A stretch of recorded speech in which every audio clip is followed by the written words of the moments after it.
hermanos, buenos días, bienvenidos a Conectados con el Cielo, bienvenidos a un nuevo estudio de este tema que tenemos esta semana que está muy interesante.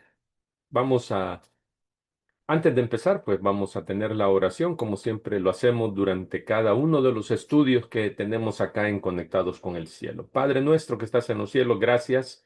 Nos das un nuevo día, Señor, y un nuevo tema, un nuevo estudio. Gracias, Señor, porque nos das el privilegio de estudiar tu palabra. Y ayúdanos, Señor, pues queremos que tu Espíritu Santo pueda guiarnos y pueda instruirnos y pueda enseñarnos en esta mañana. Que no sea yo, Señor, el que hable, sino que seas tú, Padre, el que nos enseñe y que tu Espíritu, pues, cumpla esa función, Señor, esa tarea que le ha sido encomendada, como es la de guiarnos a toda verdad. Ayúdanos, Padre, acompáñanos y que tu Espíritu Santo, pues, se sienta tanto en mi persona como en aquellos que han de estudiar tu palabra, acá en Conectados con el Cielo. Bendícenos, Señor, guárdanos y quédate con cada uno de nosotros durante el resto de este día. Te lo suplicamos y te lo agradecemos todo en el nombre de Jesús. Amén. Gracias nuevamente por acompañarnos durante este día, durante este estudio que tenemos eh, u- durante esta semana, durante cada día que nosotros pues estudiamos acá con diferentes hermanos. Muchas gracias por acompañarnos siempre y vamos a iniciar nuestro estudio de este día. Uniendo el cielo y la tierra es el tema del trimestre que ya cada vez vamos avanzando y cada vez vamos llegando a la última lección y hoy para esta semana ya la lección número 10 titulada Completos en Cristo. Ese es el tema para esta semana y que hemos estado estudiando durante estos, ¿qué? 3, 4 días. Y para hoy, miércoles 4 de marzo, el tema es ¿sombra o realidad? Es una pregunta, ¿sombra o realidad? Y ahora Pablo está hablando acerca de sombra o realidad. Ahora Pablo está hablando acerca de las sombras. Y en el tema de ayer, pues estudiamos que Jesús clavó el acta de decretos que era contra nosotros. ¿Verdad? Según dice la palabra, y Jesús en la cruz le puso fin a algo que era sombra nada más, que era un reflejo. Para que haya una sombra tiene que haber algo real, ¿verdad? Entonces, eh, Jesús clavó en la cruz algo que era sombra nada más, y eso es lo que estudiamos el día de ayer. Y está claro que Pablo en este capítulo de Colosenses, en el capítulo 2, dirige sus advertencias en contra de los falsos maestros que, que han intentado extraviar o engañar a los colosenses. No hay registro de las enseñanzas de quienes perturbaban la iglesia, la paz de la iglesia, el conocimiento de la iglesia. Eh, pero sí hay referencia a esas enseñanzas. Colosenses 2:8 habla de tradiciones, habla de filosofías, a los rudimentos del mundo, dice. Y el versículo 9 ya habla de la plenitud. Luego el versículo 15 habla de los principados y a las potestades. A comida y bebida habla el versículo 16 junto con conceptos tales como la observancia de días especiales, que es lo que vamos a estudiar ahora, ahí mismo en el versículo 16. También habla acerca de la adoración de ángeles en el versículo 18 y el ascetismo también, que ese es un estilo de vida con autodisciplina que contrapone lo espiritual a lo material, es decir, pone en más alto lo espiritual que lo material, pero es autodisciplina, o sea, no es, lo pueden hacer, practicar cristianos, el ascetismo, pero no es guiado por el Espíritu Santo, sino que es una autodisciplina, o sea, yo solo lo hago, yo puedo, ¿verdad? Sin buscar la ayuda del Espíritu Santo. Eso está en el versículo 21. Eh, Sugieren doctrinas que bien podrían encajar dentro del judaísmo, todas estas que les mencionaba, del gnosticismo y de alguna otra secta pagana que existía en ese tiempo. Lo que claramente puede deducirse del contenido de esta carta de Pablo es que las enseñanzas a las cuales Pablo se oponía aumentaban la importancia de rituales, o sea, aumentaban la importancia, eh, o sea, querían demostrar que era, o demostraban que eran más importantes los rituales paganos. Entonces, de esta manera le quitaban a Cristo el lugar principal que a él le correspondía durante la adoración. Eso es lo que estaba pasando en Colosas. Y por eso es que Pablo les mandó esta carta. Y el texto para hoy, para el estudio de hoy, está en Colosenses 2, capítulo 2, versículos 16 al 19. Y quizás la parte central del estudio de este texto está en los primeros dos versículos. Por tanto, nadie os juzgue en comida o en bebida. Oiga bien lo que dice Pablo. Nadie os juzgue en comida o en bebida, o en cuanto a días de fiesta, luna nueva o días de reposo. Que nadie los juzgue a ustedes en los días de reposo, dice. Todo lo cual es sombra, dice el versículo 17, de lo que ha de venir, pero el cuerpo es de Cristo. Interesante, vamos a quedar hasta ahí, el versículo 17. Interesante cómo lo menciona Pablo.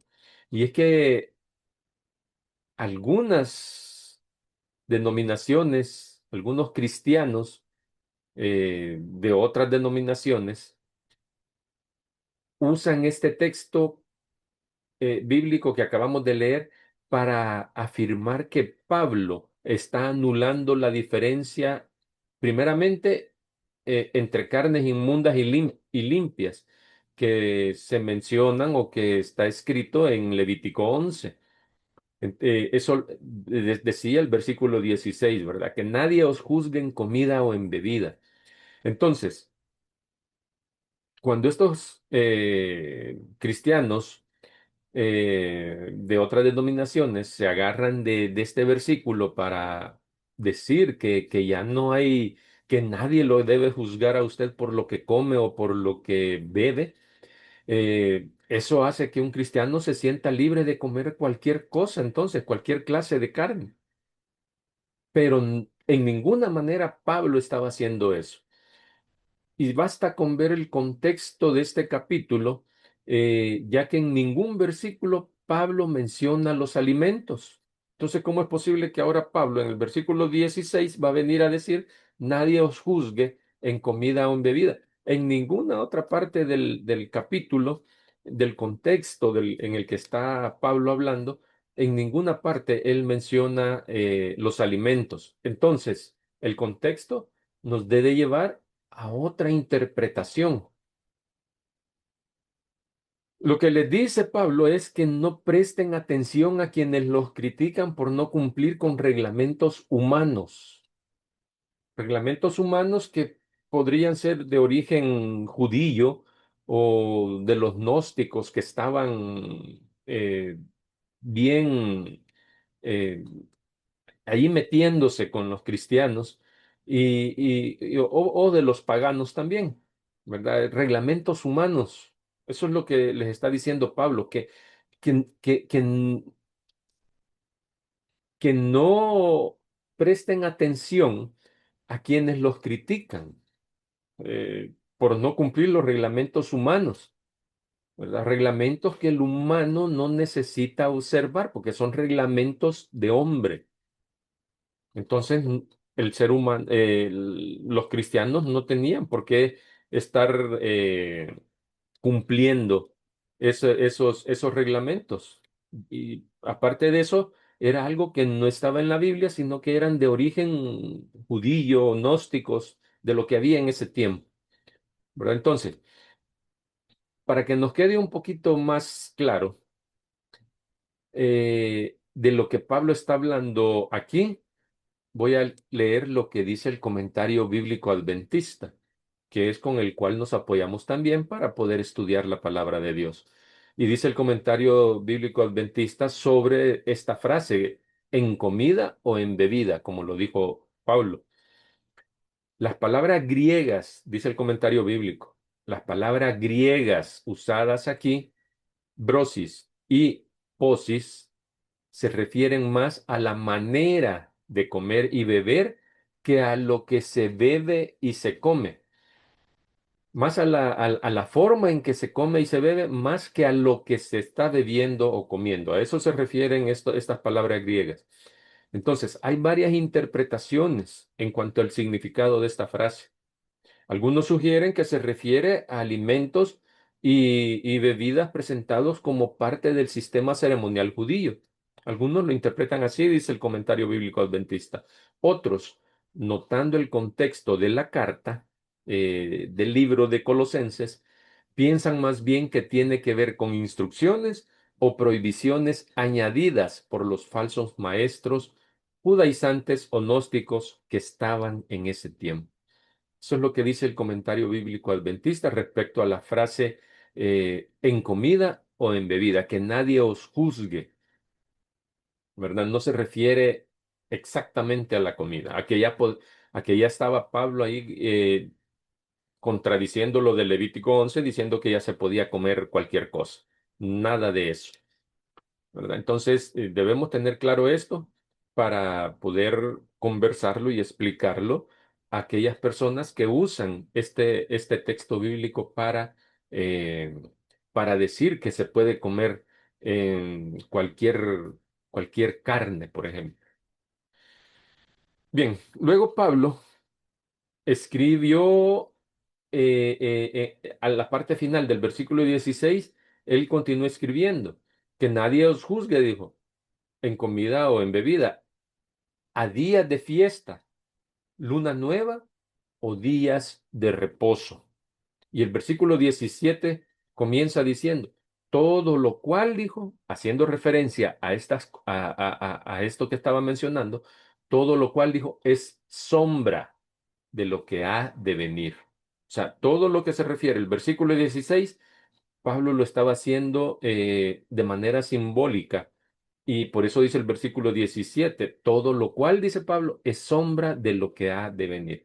Todas estas fiestas que se mencionan ahí donde dice los días de fiestas, todas esas fiestas señalaban o apuntaban al ministerio de Jesucristo y son sombra de cada uno de los aspectos que habían en el santuario, en el ministerio del santuario.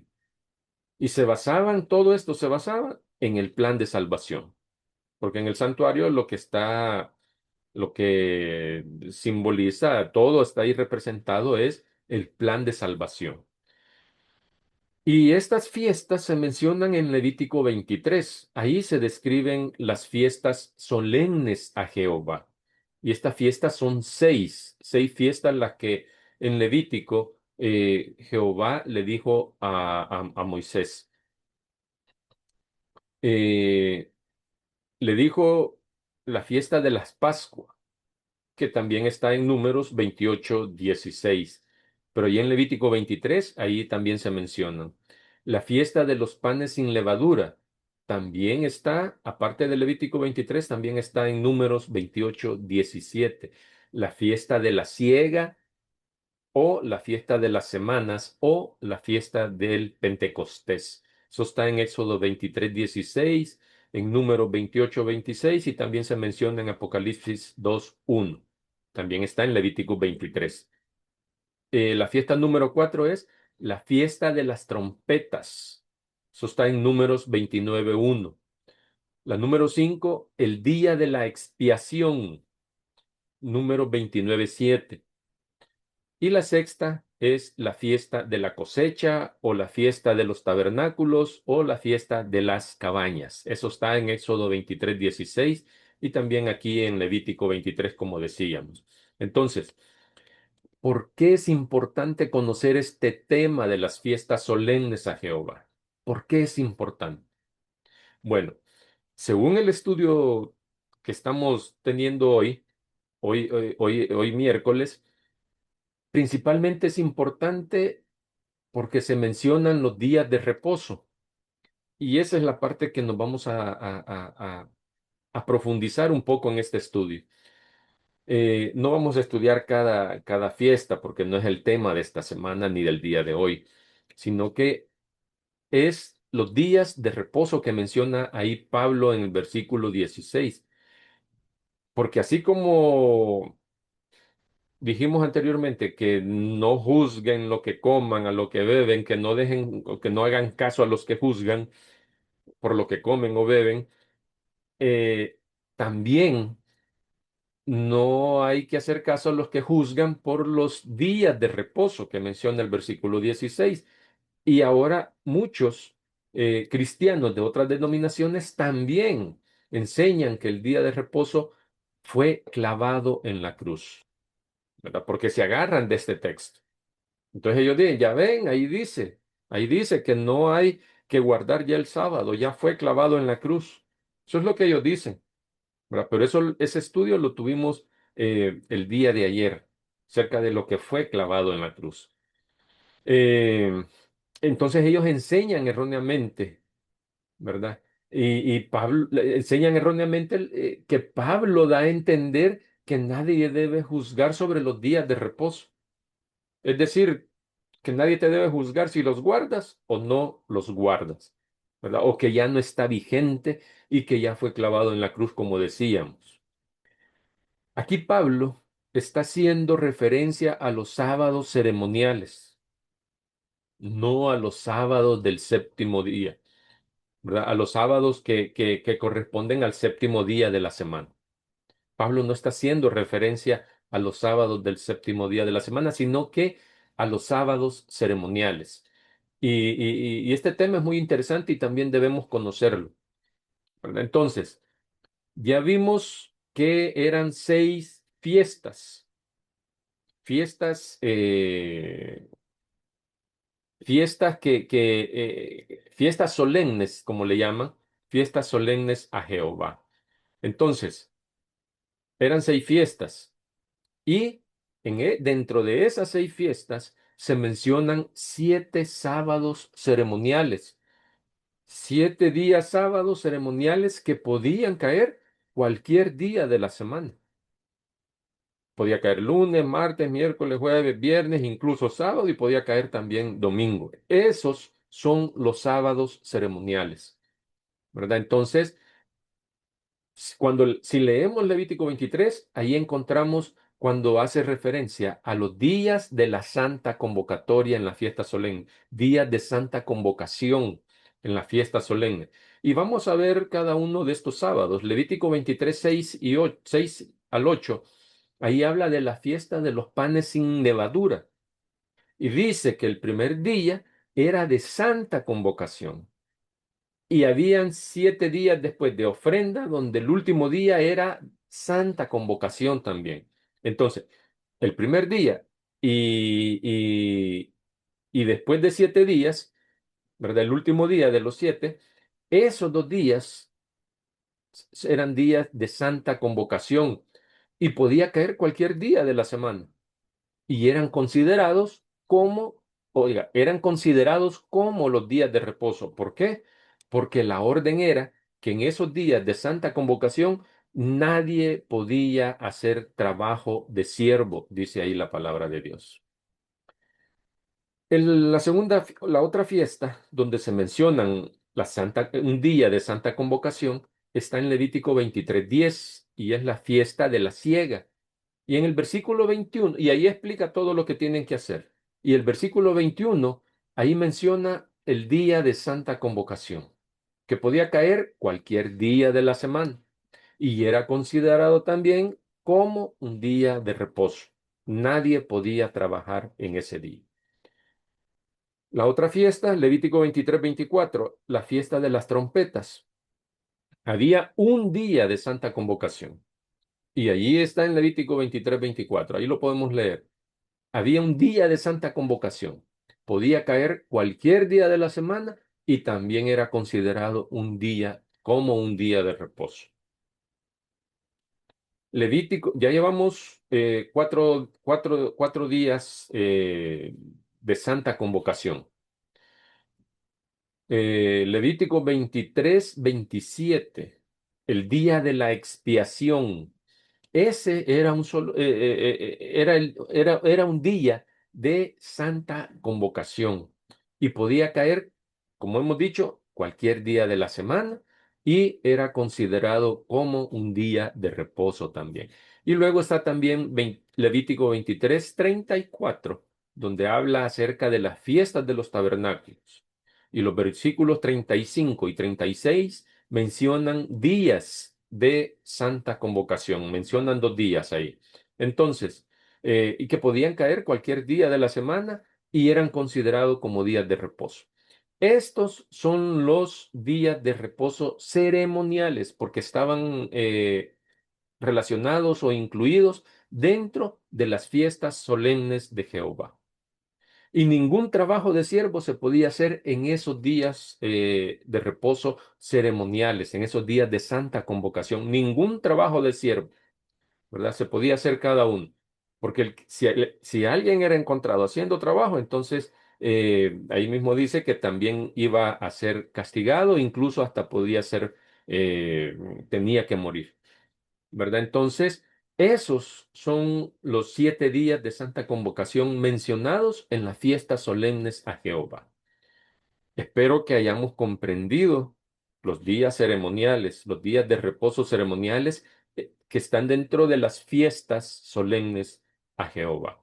Para finalizar el estudio de hoy, solamente quiero mencionar una diferencia más entre los sábados ceremoniales, entre estos días de reposo ceremoniales y el sábado que menciona el cuarto mandamiento, el día de reposo que menciona el cuarto mandamiento. Ya sabemos que los 10 mandamientos están vigentes, que son eternos, ¿verdad?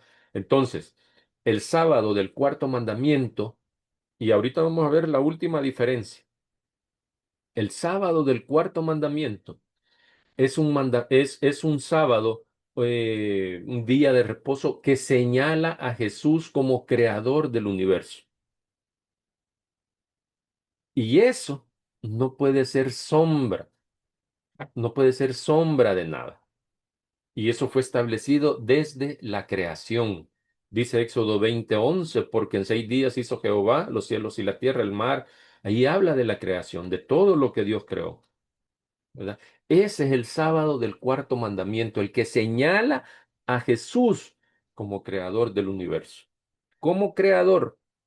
Ahora bien, los sábados ceremoniales, esos 7 sábados de las fiestas solemnes a Jehová que estudiamos ahorita, hace un momentito, que mencionamos, esos sábados ceremoniales señalan a Jesús como redentor.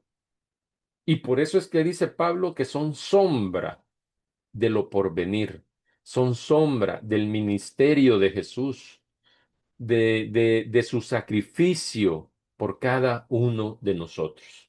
Eso son los sábados ceremoniales de las fiestas solemnes a Jehová. Y esa es la diferencia de estos sábados ceremoniales a el sábado del cuarto mandamiento. Uno me señala a Cristo como redentor y el otro, que es el del mandamiento, me señala a Jesús como creador del universo. Y el del mandamiento no puede ser sombra de nada. Por eso dijo Pablo que era sombra de lo porvenir, porque señalaba a Cristo como redentor, ¿verdad? Su sacrificio. Que Dios te bendiga y mañana nos vemos nuevamente acá para un nuevo estudio, un nuevo tema y no faltes, te esperamos. Hasta pronto.